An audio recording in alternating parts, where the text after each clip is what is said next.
2011 winner of the Mark Fisher Poetry Prize. Kiersten's published works include a microfiction piece, Condemnation, in the 2011 issue of Porter Gulch Review, and the one-act play Ruminations in the Median, featured in the University of Washington's literary magazine. Welcome, Kiersten.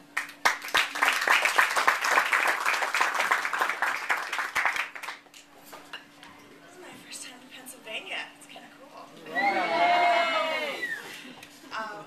Thank you, Nicole, for bringing this together. I feel like I'm a stalker, but I'm not, because I only know her online. I've seen pictures of her kids. Seen her for the very first time today, so. I'm reading Marooned in a Borrowed Mansion. Some of the locals said the house was haunted. Perfect, I thought. We'd be a good match. It sat on a hilltop like a giant ship run aground. The original possessor had a penchant for all things maritime, which seemed odd given the landlocked alpine location. The truth took me months to realize. The beautiful trout pond and what it reflected would come to haunt me, adding to the list of shriveled, dormant things moldering behind my gaze. I called it the boathouse, yet it was mercifully safe from kitschy adornments like portals and ship's wheels. Its beauty lay in gleaming tropical wood floors and cabinetry. The house circled around itself, every room an island. Curious new friends who came only came once. Their goodbyes seemed like omens, like farewells, remarking on the smell of pipe smoke in some rooms, a barrier of cold air where no drafts should be. In town, I could be a different person, laughing off the old stories of ectoplasmic sea captains, but in the boathouse, even with guests, I startled at hello, let the kettle scream too long, flinched at a kind hand on my shoulder. There is one apparition I fear the most, one no one here knows.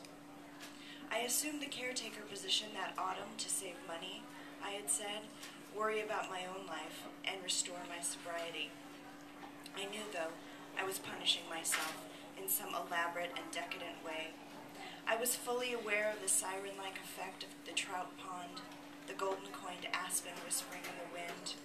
I spent many days exhuming the game trails and streams on the property, tuning out the news and the radio, becoming more and more obsessed with the serenity and the calm, lulled by the bounty of a stocked freezer and warmth in almost every room.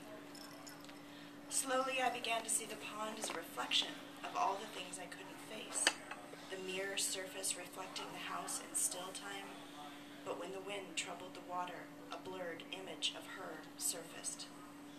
The spooky hollowness began to make sense as I mended, insulated, cleaned, and repaired. The groans and lurches of the house were only ice makers and damp wood drying in thin air, boilers heaving and sighing with every task. It was just wildlife blooming in the attic, drafts dooming the doorways, old hunting clothes permeating the closet.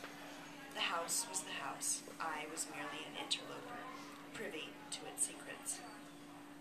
When storms hit, I saw myself there, mid-deck, looking down at the mirrored pond.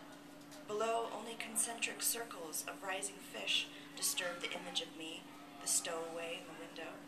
Indifferent and plodding, I had been immune to the imagined ghosts, while drowning the real ones over and over. I stayed 2 winter seasons. When the pond froze, I could sometimes forget. But with that last spring came too many visions of the home I had left.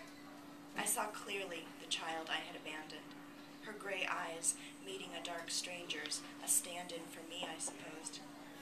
Another day in this house, another dollar in the bank account, won't stop her searching for me in every man's eye. Echoes of an abandoned life rang in my ear, louder than any forgotten alarm in that house.